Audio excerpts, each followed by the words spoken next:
ഓം നമോ ഭഗവതേ വാസുദേവായ.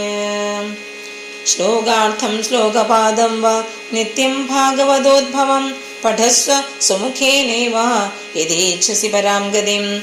വേദാദിർവേദമാദാച പൗരുഷം സൂക്തമേവ ച ത്രയീ ഭാഗവതം ചൈവ ദ്വാദശാക്ഷര ഏവ ച. ദ്വാദശാത്മാ പ്രയാഗശ്ച കാലാ സംവത്സരാത്മകാ. ബ്രഹ്മണാശ്ചാനിഹോത്രം ച സുരഭിർദ്വാദശീ തഥാ. തുളസീ ച വസന്തശ്ച പുരുഷോത്തമേവ ച. ഏതേഷാം തത്വതഃ പ്രാജ്ഞൈർന പൃഥഗ് ഭാവയിഷ്യത്തെ. യശ്ച ഭാഗവതം ശാസ്ത്രം വാചയേദർത്ഥതോ നിശം.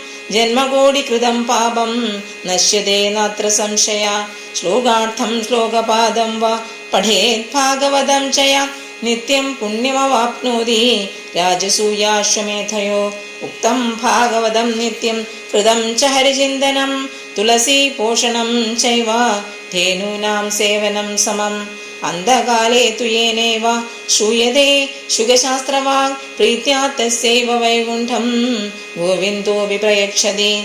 ഹേമസിംഹയുധം ചൈതദ് വൈഷ്ണവായ ദദാതി ച. കൃഷ്ണേന സഹ സായുജ്യം स पुमान् लभते ध्रुवम्.